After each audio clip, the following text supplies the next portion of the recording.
பண்ணி வச்சிருக்கேன்.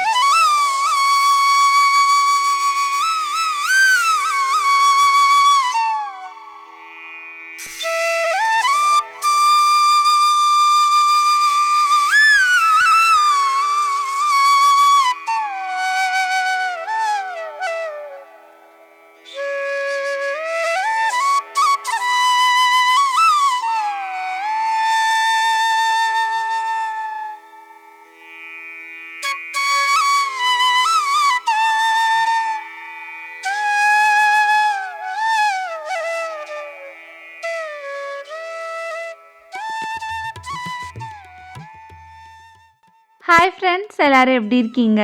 நேற்று கார்த்திகை தீபம் ரொம்ப சிறப்பாக முடிஞ்சது. நான் சூப்பராக செலிப்ரேட் பண்ணேன். நீங்கள் எல்லோரும் எப்படி செலிப்ரேட் பண்ணீங்க அப்படின்னு சொல்லி கமெண்ட்ஸில் சொல்லுங்கள். நான் நைவேத்தியத்துக்கு இந்த கந்தரப்பம் சொல்லுவாங்க இல்லையா, அதுதான் பண்ணேன். ரொம்ப சூப்பராக வந்திருந்தது. அந்த ரெசிபி எல்லாம் இந்த விலாகில் நான் உங்களுக்கு ஷேர் பண்ணுறேன். சுவாமிக்கிட்ட இன்னும் டெக்கரேஷன் பேலன்ஸ் இருக்குது. எந்த வேலை பார்க்குறதுன்னே தெரியல. அந்த மாதிரி பரபரன்னு தான் போயிட்டு இருந்தது காலையிலேருந்து. சுவாமிக்கிட்ட டெக்கரேட் பண்ணுறதா இல்லை சமையல் கட்டில் வேலை செய்கிறதான்னு ஒன்றுமே புரியல எனக்கு. பரணி தீபத்துக்கு 5 விளக்கோ இல்லை 11 விளக்கோ ஏற்றுவோம். இந்த கார்த்திகை தீபத்துக்கு நம்ம நிறைய ஏற்றுவோம் இல்லையா? ஸோ அந்த ப்ரிப்ரேஷன்லாம் பண்ணணும். ஸோ இது பார்த்தீங்கன்னா அந்த விளக்குக்கு டெக்கரேஷனுக்காக இந்த உதிரி பூ இப்படி பண்ணி வச்சுருக்கேன். இதுலேயே கொஞ்சம் பூ இருக்குது. இந்த பூ ரொம்ப அழகாக இருக்கும். இதே நிறைய டிஃப்ரெண்ட் வெரைட்டிஸில் கிடைக்கும் இந்த கலர்லேயே. ஆனால் இது கொஞ்சம் அடுக்கடுக்காக இருக்கிற மாதிரி இருக்கும். இது ஒன்று வச்சாலே சுவாமிக்கிட்ட ரொம்ப அழகாக இருக்கும். நான் இப்போ சுவாமிக்கு பூ வாங்குறேன் அப்படின்னா இந்த சாமந்தி பூ தான் ரொம்ப தேடி வாங்குவேன். இதை விட கொஞ்சம் பெருசாக அடுக்கடுக்காக இருக்கிற மாதிரிலாம் இங்கே வச்சு வைப்பாங்க. பெரிய பூவெல்லாம் இருக்கும். இந்த டேரியா பூன்னு சொல்லுவாங்களே, ஸோ அதெல்லாம் இன்னுமே எனக்கு ஞாபகம் இருக்குது. காலேஜ் டேஸ்லலாம் நாங்களாம் பார்த்தீங்கன்னா தாவணி தான் கட்டிட்டு போவேன். அந்த தாவணிக்கு அந்த டேரியா பூ நான் வச்சுட்டு போவேன். ஸோ காலேஜ் டேஸில் சில ஃபோட்டோஸ்லாம் நான் எடுத்திருந்தேன் அப்படின்னா நான் உங்களுக்கு வீடியோவில் காமிச்சிருக்கலாம். அப்போ ஒரே ஒரு ஃபோட்டோ தான் இருந்தது. அதுலேயே கொஞ்சம் நான் சரியாக நிற்கலை. ஒரு மாதிரி கண்ணு ஒரு மாதிரி இருக்கும். அதில் கார்த்திகைக்காக ஒரு சில டெக்கரேஷன் ஐட்டம்ஸ்லாம் நான் போட்டிருந்தேன். அதெல்லாம் ஒன்று ஒன்றா வந்துட்டு இருந்தது. சரி, இதை நான் பிரிக்காமல் அப்படியே வச்சுருந்தேன். இது எல்லாமே நான் மீஷோவில் தான் போட்டிருந்தேன். இந்த லோட்டஸ் விளக்கு மாதிரி, அதாவது விளக்கு கிடையாது, விளக்கு அதுக்குள்ளே வச்சு நம்ம ஏற்றணும். கேண்டில் இருக்குது அப்படின்னா நீங்கள் அதுக்குள்ளே வச்சு ஏற்றலாம். நம்ம மெயின் வாசலில் கேண்டில் வைக்க மாட்டோம், சும்மா பின்னாடி பால்கனியில் அந்த மாதிரிலாம் வைப்போம் இல்லையா? ஸோ அதுக்காக வேண்டி நான் வாங்கியிருந்தேன். இந்த பேக்கில் பார்த்தீங்கன்னா 50 கேண்டில் லைட்ஸ் இருக்கும். நான் இதுக்கு முன்னாடி இவ்வளோலாம் நான் வாங்கினதில்லை. ஒரு 10 அந்த மாதிரி வாங்கியிருக்கேன். சரி, மொத்தமாக வாங்கி வச்சுக்கலாம் அப்படின்னு சொல்லிட்டு தான் போட்டேன். விளக்கே நிறைய ரெடி பண்ணி வச்சுருக்கேன். சரி, இதுவுமே நமக்கு எக்ஸ்ட்ரா தான். சரி, கொஞ்சம் பேலன்ஸ் இருக்கிற இடத்துலலாம் வைக்கலாம், அழகுபடுத்தலாம் அப்படின்னு சொல்லி தான் வாங்கியிருந்தேன். ஸோ இதோட பேக்கிங் எல்லாமே ரொம்ப பக்காவாக இருந்துச்சு. அதுவும் அந்த லோட்டஸ் மாதிரி இருக்கு இல்லையா, அது பேக்கிங் அவ்வளோ சூப்பராக இருந்துச்சு. சிலதெல்லாம் இருக்கிறதே மறந்துடுவேன். அதனால தான் கார்த்திகைக்கு முதல் நாளே எடுத்து எல்லாம் டைனிங் டேபிளில் வச்சுட்டேன். அப்போ தான் எனக்கு ஞாபகம் இருக்கும். எங்கள் வீட்டில் வழக்கம் என்ன அப்படின்னா, எங்கள் அம்மா அடை தட்டுவாங்க. ஸோ இப்போ எங்கள் மாமியார் வீட்டில் அந்த பழக்கம் கிடையாது. அதனால் அடைக்கு பதிலாக வடை போட்டுரு அப்படின்னு சொல்லிட்டாங்க. அதனால தான் இப்போ ஊற வச்சிட்ருக்கேன். கந்தரப்பம்க்கு நான் அளவு சொல்கிறேன். அதை அரைக்கும்போது இது கடலைப்பருப்பு, கொஞ்சம் பாசிப்பருப்பு, உளுத்தம்பருப்பு எல்லா பருப்புமே போடுவேன். கொஞ்சம் கொஞ்சம் போட்டு ஊற வச்சுடுவேன். ரொம்ப டேஸ்ட்டாக இருக்கும். கொஞ்சமாக துவரம் பருப்பும் நான் போடுவேன். ஸோ இதுவே நீங்கள் ஊற வச்சு இந்த மசால் வடை மாதிரிலாம் பண்ணலாம். இப்போ நார்மல் டேஸாக இருந்துச்சு அப்படின்னா நான் வெங்காயம் போடுவேன். இன்றைக்கி நான் வெங்காயம் சேர்க்கலை. ஸோ அதுவும் கொஞ்சம் மிளகாலாம் போட்டு ஊற வச்சிட்டேன்.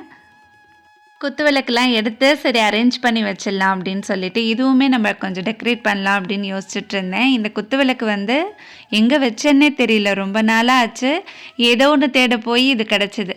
சரி, இன்னும் நான் கீழேயே எடுத்து வச்சுருந்தேன், கார்த்திகை எப்போ நம்ம ஏற்றலான்ட்டு. இந்த விளக்கு பார்த்திங்கன்னா எனக்கு எங்கள் அம்மா அந்த கல்யாண சீருக்கு வைப்பாங்க இல்லையா, வச்சது. நாங்கள் கும்பகோணம் சைடில் இருந்தவங்க, இந்த தாராசுரம் வலைப்பேட்டை அந்த சைடில் இருந்தவங்க. அம்மா நாச்சியார் கோயிலில் போய் டைரெக்டாகவே இந்த விளக்கு வாங்கிட்டு வந்தாங்க. ரொம்ப ஸ்லிம்மாக நல்லாயிருக்கும். இது நம்ம அழகாக புடவை கட்டி டெக்கரேட் பண்ணலாம். இந்த நவராத்திரி அப்போல்லாம் அது ரொம்ப தேடிட்டே இருந்தேன், எனக்கு கிடைக்கவே இல்லை. சரி அந்த கொலுலாம் எடுத்து வைக்கும்போது எனக்கு இது கிடச்சிது. சரின்னு அப்போ நான் கீழே இறக்கி வச்சது. வாசலில் ஒன்று அப்புறம் உள்ளே ஒன்று ஏற்றலாம் அப்படின்னு சொல்லி தான் இதை வந்து நான் அரேஞ்ச் பண்ணிகிட்ருந்தேன். எல்லாமே பார்த்திங்கன்னா நல்லா வாஷ் பண்ணி அப்படியே கவர் பண்ணி வச்சிருந்தேன். ஏன்னா கார்த்திகை அன்னைக்கு நம்ம வந்து தேய்க்க முடியாது விளக்கு, நமக்கு டைம் இருக்காது. இதை ஃபிக்ஸ் பண்ணியாச்சு. இப்போ இதை அழகாக வந்து மஞ்சள் குங்குமம் அதெல்லாம் வச்சு நம்ம ரெடி பண்ணிடலாம். என்கிட்ட வந்து நாச்சியார் கோயில் விளக்கே பார்த்திங்கன்னா இது ஒரு விளக்கு இருக்குது. அதுக்கப்புறமா இன்னொரு விளக்கு நவராத்திரி அப்போ அந்த விளக்கு வந்து நான் டெக்கரேட் பண்ணியிருந்தேன். நவராத்திரி விலாகில் பார்த்தவங்களுக்கு தெரியும். அது இன்னும் வெயிட்டாக இருக்கும். அந்த விளக்கு வந்து தூக்கவே முடியாது. நாச்சியார் கோயிலில் நமக்கு நிறைய வெரைட்டி ஆஃப் அந்த விளக்கு கலெக்ஷன்ஸ் இருக்கும். அந்த முகமே வந்து அன்னப்பக்ஷி மாதிரி இருக்கும். இன்னும் வந்து ரொம்ப அழகழகாக வச்சு வைக்கிறாங்க. ஸோ கும்பகோணமில் இருக்கிறவங்களுக்கு தெரியும். ஸோ அந்த விளக்கு எல்லாமே அரேஞ்ச் பண்ணியாச்சு. அகல் விளக்கும் வந்து ஏற்றுறதுக்கு ரெடியாக இருக்குது. ஸோ சுவாமிக்கிட்ட எல்லா வேலையும் முடிச்சிட்டேன். இந்த கந்தரப்பம்க்கு நான் அரைச்சி வச்சிடலாம் அப்படின்னு சொல்லிட்டு அரிசி வந்து 1 கப்பு எடுத்தீங்க அப்படின்னா ஒரு 1/4 கப் வந்து உளுந்து, அது வந்து ஒரு 3-4 மணி நேரம் கிட்ட நல்லா ஊற வச்சுட்டேன். அரிசி வந்து பச்சரிசி தான். இது வந்து நான் மிக்சிலேயே அரைச்சிக்க போகிறேன். இப்போ அரிசியும் உளுந்தும் ஒரு சுற்றிட்டு அதுக்கப்புறமா நம்ம வெல்லம் சேர்த்துக்கலாம். வெல்லம் வந்து இருக்குது அப்படின்னா நீங்கள் கரைச்சி அப்படியே ஊற்றிடுங்க. நான் வந்து இன்றைக்கி நாட்டு சர்க்கரை யூஸ் பண்ணி தான் அதை ரெடி பண்ண போகிறேன். இப்போ பார்த்திங்கன்னா இந்த மாதிரி நான் நல்லா வெல்லத்தையும் போட்டுட்டு அரைச்சிட்டேன். வெல்லம் வந்து 3/4 கப்பு போட்டேன். அதோடு வந்து ஒரே ஒரு வாழைப்பழம், அப்புறம் வந்து ஏலக்காய் பொடி வாசனைக்கு. ஸோ இதை வந்து அப்படியே நம்ம ட்ரான்ஸ்ஃபர் பண்ணிக்கலாம். அந்த கன்சிஸ்டன்சி எப்படி இருக்கும் அப்படிங்கிறத நான் உங்களுக்கு சொல்கிறேன். ரொம்பவும் வந்து தண்ணியாயிடுச்சு அப்படின்னா நம்ம எண்ணெயில் ஊற்றும்போது பிரிஞ்சிடும். இனிப்பு வந்து கொஞ்சம் பார்த்து நம்ம சேர்த்துக்கலாம். ஏன்னா ரொம்ப அப்படியே நீர்க்காயிடும். அதனால் அந்த தோசை மாவு கன்சிஸ்டன்சி விட கொஞ்சம் திக்காக நான் எடுத்து வச்சுருக்கேன். இப்போது வடைக்கும் நான் அரைச்சிட போகிறேன். வடை வந்து கொஞ்சம் வரமிளகா, அப்புறம் காஞ்ச மிளகா, இஞ்சி எல்லாமே இது 3 அது 3 அந்த மாதிரி சேர்த்துருக்கேன். பச்சை மிளகா 3 வரமிளகா 3 நல்ல உப்பு காரமாக இருக்கும். கொஞ்சம் இஞ்சி உப்பு போட்டு ஃபஸ்ட்டு அரைச்சிட்டு அதுக்கப்புறமா பருப்பு சேர்த்துக்கலாம். இந்த வடை மாவுக்கு கடலைப்பருப்பு தான் நான் ஜாஸ்தி போட்டேன். இப்போ 1 கப்பு கடலைப்பருப்பு அப்படின்னா ஒரு 1/2 கப்பு பாசிப்பருப்பு, 1/2 கப்பு வந்து பருப்பு, சும்மா ஒரு 2 டீஸ்பூன் உளுந்து அவ்வளோதான் சேர்த்துருக்கேன்.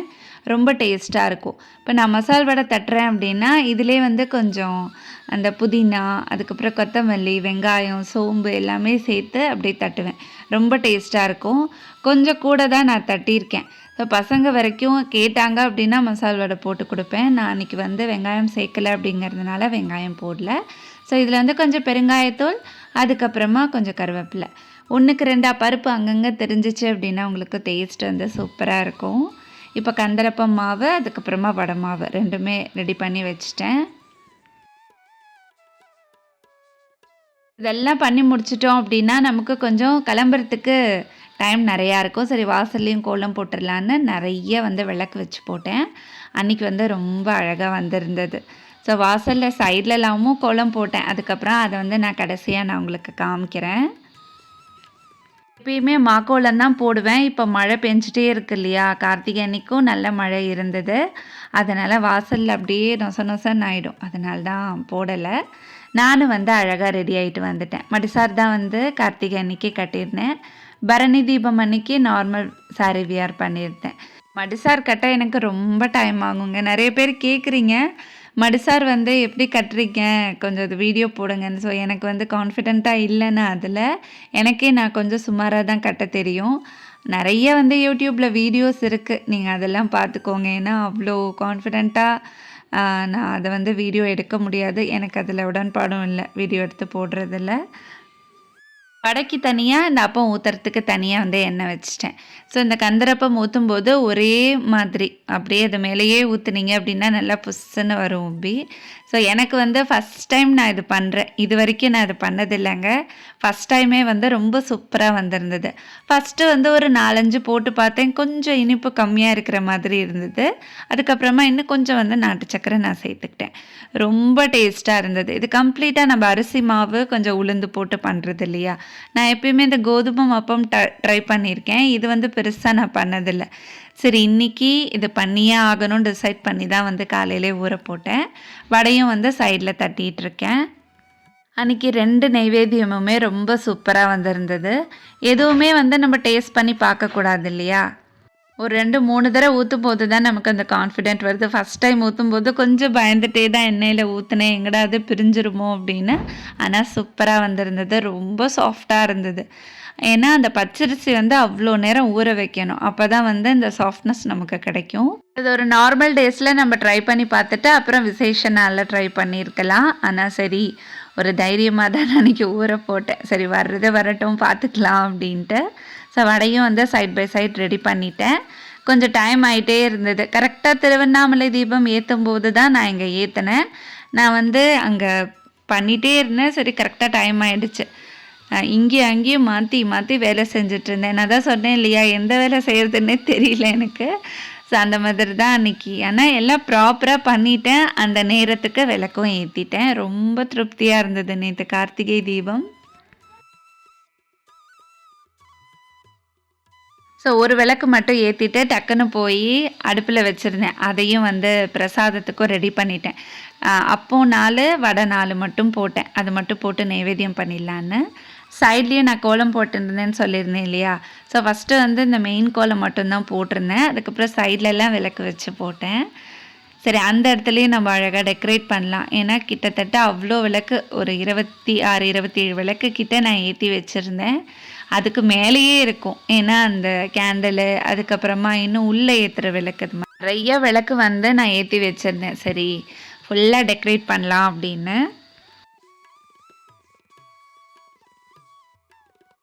நிறைய பேர் சொல்லியிருந்தீங்க வாசல்லேருந்து விளக்கு ஏற்றிட்டு வாங்க அப்படின்னு சொல்லி. ஆக்சுவலாக எங்கள் வீட்டில் வழக்கம் எப்படி அப்படின்னா, விளக்கெல்லாம் கம்ப்ளீட்டாக ஏற்றிட்டு நெய்வேத்தியமும் விளக்குக்கும் வந்து காமிச்சிட்டு அப்படி தான் நாங்கள் எடுத்துகிட்டு போவோம். ஸோ ஒருத்தவங்க வீட்டில் ஒரு வழக்கம் இருக்கும். ஸோ அந்த மாதிரி எல்லாருமே ஃபாலோ பண்ணுவாங்க. எங்கள் வீட்டு வழக்கப்படி தான் நான் செய்கிறேன். ஸோ இப்போ வாசலில் விளக்கேற்றி வச்சுட்டு அதுக்கப்புறமா வீட்டுக்குள்ளேயும் குத்து விளக்கு 2 விளக்கு வந்து உள்ளே ஒன்று வெளியே ஒன்று அப்படி ஏற்றிட்டு, மற்ற குட்டி குட்டி அகல் விளக்கெல்லாம் கம்ப்ளீட்டாக நான் டெக்கரேட் பண்ணிட்டேன். நான் அதை வந்து கடைசியாக நான் உங்களுக்கு காமிக்கிறேன்.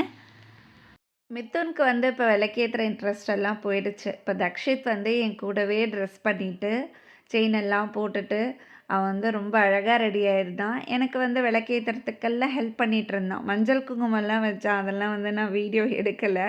பசங்களுக்கு வந்து கொஞ்ச நாள் இது எல்லாமே அவங்களுக்கு புதுசாக இருக்கு இல்லையா, விவரம் தெரிஞ்சு இதெல்லாம் வந்து அவங்களுக்கு பார்க்குறப்போ, அம்மா பூஜை பண்ணுறியா விளக்கேற்றலையா அப்படின்னு என்னை போட்டு கேட்டுகிட்டே இருப்பான். இப்போ வாசல்லையும் வந்து கம்ப்ளீட்டாக விளக்கேற்றிட்டேன். இப்படி தான் ஏற்றிருக்கோம். எங்கள் வீட்டு எதிரில் அவங்களும் வந்து ஏற்றிருந்தாங்க. 2 பேருமே சைடில் இந்த மாதிரி கோலம் போட்டு சூப்பராக வந்து டெக்கரேட் பண்ணியிருந்தோம். நான் அப்படியே பார்டர்லேயே வந்து இந்த மாதிரி அகல் விளக்கு தான் போட்டிருந்தேன். சரி அது மேலே வந்து விளக்கு வச்சா ரொம்ப அழகாக இருக்கும் பார்க்குறதுக்கு.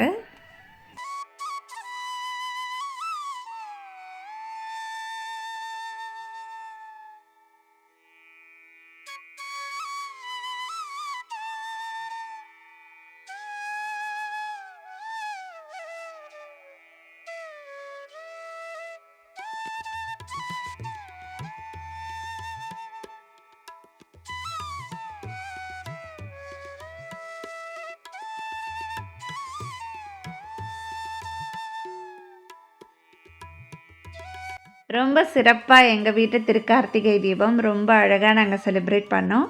உங்கள் வீட்டில் எப்படி செலிப்ரேட் பண்ணீங்கன்னு கமெண்ட்ஸில் மிஸ் பண்ணாமல் சொல்லுங்கள். இந்த வீடியோ உங்களுக்கு பிடிச்சிருந்தது அப்படின்னா எங்கள் சேனலில் லைக் பண்ணி சப்ஸ்கிரைப் பண்ணுங்கள். Thank you friends.